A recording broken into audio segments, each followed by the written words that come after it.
पहले आप सबको छठ की बहुत बहुत शुभकामनाएं। और आज छठ मैया का प्रसाद सेवन है इस कॉन्फ्रेंस के बाद में। क्या कहते हैं आप ओझा जी, क्या कहते हैं? ठेकुआ। बहुत अच्छा है। आज साथियों सबसे पहले बड़ा फैसला लिया गया 8th पे कमीशन को। आज माननीय प्रधानमंत्री जी ने अप्रूव किया 8th पे कमीशन का कॉम्पोजिशन और उसमें क्या टर्म्स ऑफ रेफरेंस रहेंगे, कितना टाइम पीरियड रहेगा, वो सारा आज अप्रूवल हुआ। और ये बहुत बड़ा महत्वपूर्ण फैसला है। आपको पता है कि अभी हाल ही में जनवरी में ही इन प्रिंसिपल अप्रूवल हुआ था कि किस तरह से 8th पे कमीशन का फॉर्मेशन किया जाए और इतने कम समय में 8 सेंट्रल पे कमीशन का गठन भी कर दिया गया। इसके लिए काफ़ी बड़ा कंसल्टेशन होता है।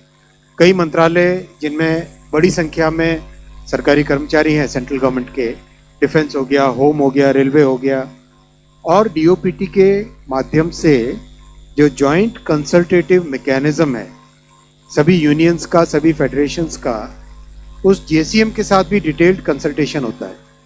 इन सब कंसल्टेशंस के बाद में ये टर्म्स ऑफ रेफरेंस फॉर्मेशन किया गया है। तो ये बहुत ही एक इम्पॉर्टेंट टाइमली एक्शन ले लिया गया है। और करीब 50 लाख सेंट्रल गवर्नमेंट के एम्प्लॉयज़ हैं। कई राज्य सरकारों के साथ भी इसमें कंसल्टेशन किया गया और करीब सभी राज्य सरकारों ने इसमें सहयोग दिया है। 18 मंथ्स के अंदर ये रिपोर्ट आएगी इसकी 8th पे कमीशन की। जस्टिस रंजना प्रकाश देसाई को इसका चेयरपर्सन बनाया गया। आप सब जानते ही हैं जस्टिस देसाई को, हमारे प्रेस काउंसिल ऑफ इंडिया की चेयरपर्सन है और बहुत ही अच्छा उनका एक long history of public service है। So she will be heading the 8th pay commission.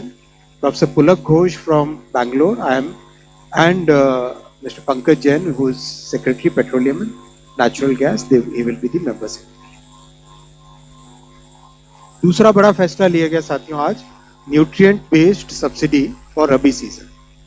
आप सब जानते हैं कि माननीय प्रधानमंत्री श्री नरेंद्र मोदी जी किसानों के लिए एक के बाद एक बड़े फैसले लेते हैं और इसमें बहुत किसानों की इनकम प्रोटेक्ट हो, उनको सारे इनपुट्स कम कॉस्ट पे मिले, नए तरीके से खेती कर सकें, डिजिटल टेक्नोलॉजीज़ का उपयोग कर सकें, हर तरीके से क्रॉप की इंश्योरेंस हो, हर तरीके से खेती के हर एस्पेक्ट पे ध्यान देना माननीय प्रधानमंत्री जी ने शुरू से ध्यान दिया है। आज जो फैसला लिया गया है वो है जो हमारे न्यूट्रिएंट बेस्ड सब्सिडी स्कीम, उसके अंडर पी और के, वैसे पी के का कुछ और भी मतलब होता है, लेकिन यहाँ पी और के, फॉस्फोरस और पोटैश और सल्फर, इसकी जो 28 ग्रेड्स ऑफ पी एंड के फर्टिलाइजर हैं उन सबका सब्सिडी का प्रोग्राम आज अप्रूव हुआ। और जैसा आपने पहले भी पिछले कैबिनेट ब्रीफिंग्स में देखा है, जो बड़े फैक्टर्स हैं, इंटरनेशनल प्राइसेस कितने हैं, किस तरह से कॉस्ट पे इम्पैक्ट आ रहा है, किस तरह से डिलीवर्ड प्राइसेस हमारे होते हैं, ओवरऑल सारे फैक्टर्स को मिला के जो बैलेंस्ड यूज़ करने के हिसाब से जो डिसाइड होता है वो आज डिसाइड किया गया है। और फॉस्फोरस, पोटैश और सल्फर के रुपीस पर किलोग्राम, नाइट्रोजन का भी NPKS, इनका रुपीस पर किलोग्राम के ये प्राइसेस डिसाइड हुए। P और S न्यूट्रिएंट्स हैं जो कि इसमें रबी में काफ़ी बड़ी मात्रा में यूज़ होते हैं, उसके प्राइस करीब 1 to 10% हायर है compare to the previous prices, subsidy actually. Then cabinet approved about 37,952 crore rupees का इसका जाएगा टोटल आउटगो, और 1 अक्टूबर 2025 से ये रेट्स एप्लीकेबल हो जाएंगे।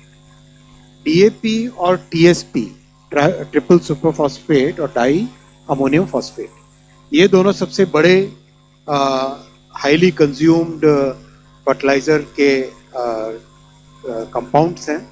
इनका करीब 60% इन दोनों का कम होता है कंजम्पशन। इन दोनों के लिए एक स्पेशल पैकेज भी रखा गया है जिससे कि जो फार्मर्स को, किसानों को जो रेट मिले वो रेट बिल्कुल कांस्टेंट रहे, वो बिल्कुल ना बढ़े। ओवरऑल ये सारा का सारा जो पूरा प्रोग्राम है, इससे हमारे किसानों को इस रबी सीजन में बहुत बड़ी राहत मिलेगी और उनके लिए कोई भी रेट आगे ना उनके लिए कोई रेट बढ़ेगा नहीं और जो भी एक्स्ट्रा बर्डन होगा वो बर्डन सरकार वहन करती है। इस तरह का ये फैसला है सर। मैं अब आपके क्वेश्चंस आज क्वेश्चन हम उल्टे will take from the left side first. नहीं वजह साहब नियम थोड़ा बदलेंगे, आज इधर से। अच्छा okay, so questions from right side. First second row में कोई नहीं, थर्ड रो में ठाकुर साहब चले।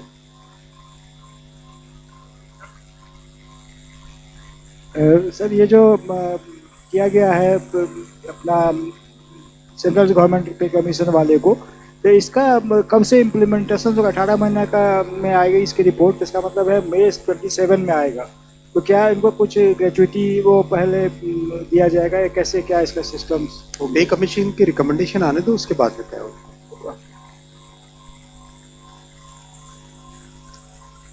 Next this side nobody is there. Okay, हाँ लेफ्ट फर्स्ट। सेंटर में नहीं कोई? आज सॉरी आई एम सेक्टर में 239।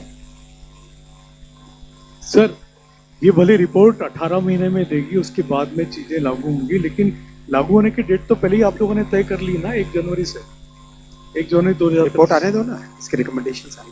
अच्छा अब लेफ्ट से सर अपना अपने संस्थान का परिचय भी दे दीजिए।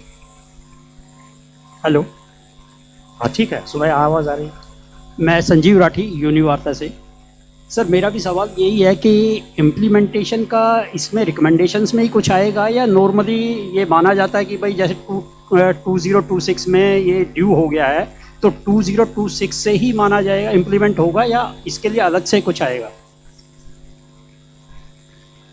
नहीं, इसका स्पेसिफिक अभी तय होगा जब ये कंप्लीट इसके रिकमेंडेशन होंगे और इसकी एक इंटरिम रिपोर्ट आती है, उसमें इम्प्लीमेंटेशन की डेट तय होगी। सर असीम मनचंदा CNBC आवाज से। सर ये जो सब्सिडी अप्रूव हुई है वो कितनी अमाउंट है और ये किस ईयर के लिए अप्रूव हुई है? You can consult. अमाउंट है 37,952 करोड़। तो ये पूरा अमाउंट ये हमारा रबी सीजन है। रबी सीजन अक्टूबर से लेके करीब मार्च तक, अक्टूबर से। Second row Deepak. Sir, I'm Deepak from Times of India, sir.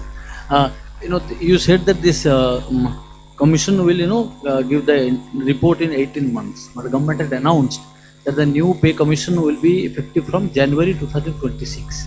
So what does this mean? And obviously everyone will think that that was done just before the Delhi election because Delhi had a lot of number of central government employees. So can you just throw some light? करीब करीब देखो, norms already तय ही होते हैं कि किस तरह से कौन से डेट से इसका इम्प्लीमेंटेशन होता है, लेकिन इसका जो फॉर्मल तरीका है वो फॉर्मल तरीका है कि इंटरिम रिपोर्ट में इसकी एग्जैक्ट डेट आएगी, मोस्टली 1 जनवरी 2026 से ही होगा। Third row 17। Sandeep Das from Financial Express. Is this increase in the fertilizer subsidy is likely to be revised? Is likely to reflect the revised estimate of the total foods fertilizer subsidy of 1.61 lakh crore? No.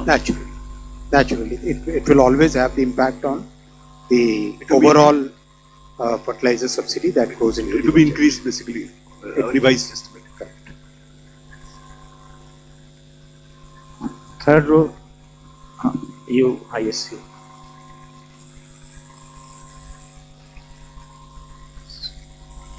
anyone wants to ask? Okay, left। yes, 249। मैं प्रशांत Hussain news 24 से। मैं इसके अलावा एक सवाल पूछूं कि छठ में ट्रेन की सक्सेस स्टोरी कोई है आपके पास बताने के लिए? बहुत सारी है, पैसेंजर से पूछिए। वैसे आज कैबिनेट का ही है डिस्कशन, ये प्रेस कॉन्फ्रेंस नहीं।